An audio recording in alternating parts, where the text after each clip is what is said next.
તો નવસારી જિલ્લામાં અવિરત વરસાદને કારણે નદીઓમાં નવા નીરની આવક થઈ છે અને શહેર પાસેથી પસાર થતી પૂર્ણા નદીના જળસ્તરમાં પણ વધારો થયો છે। શહેરના વેરાવળ નજીક પૂર્ણા નદીની જળ સપાટી 21 ફૂટે પહોંચી।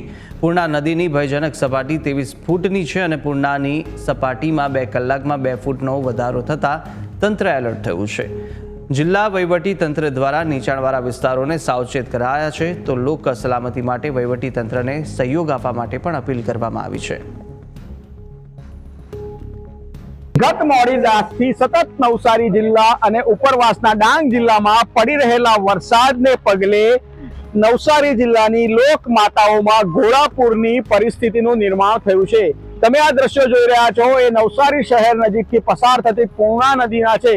પૂર્ણા નદી હાલ 21 ફૂટ ઉપર વહી રહી છે।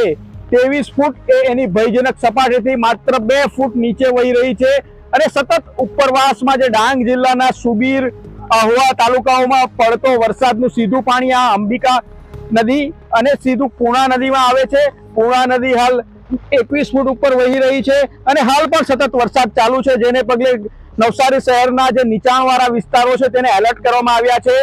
પૂર્ણા નદીનું જળસ્તર જ્યારે ભયજનક સપાટી વટાવે છે ત્યારે નવસારી શહેરના 15 જેટલા વિસ્તારો પાણીમાં ગરકાવ બને છે। હાલ જે છે તે મહાનગરપાલિકાનું તંત્ર અને જિલ્લા તંત્ર પૂર્ણા નદીની આ સપાટી ઉપર સતત નજર રાખી રહ્યું છે અને ખાસ કરીને જો સપાટી હજી પણ વધે તો તેને માટે આ નવસારીનું તંત્ર તે એલર્ટ બન્યું છે અને વહીવટી તંત્ર જરૂરી તમામ જે પગલાઓ લેવાના છે તે લઈ રહ્યું છે। જીગર નાયક, ન્યૂઝ કેપિટલ, નવસારી।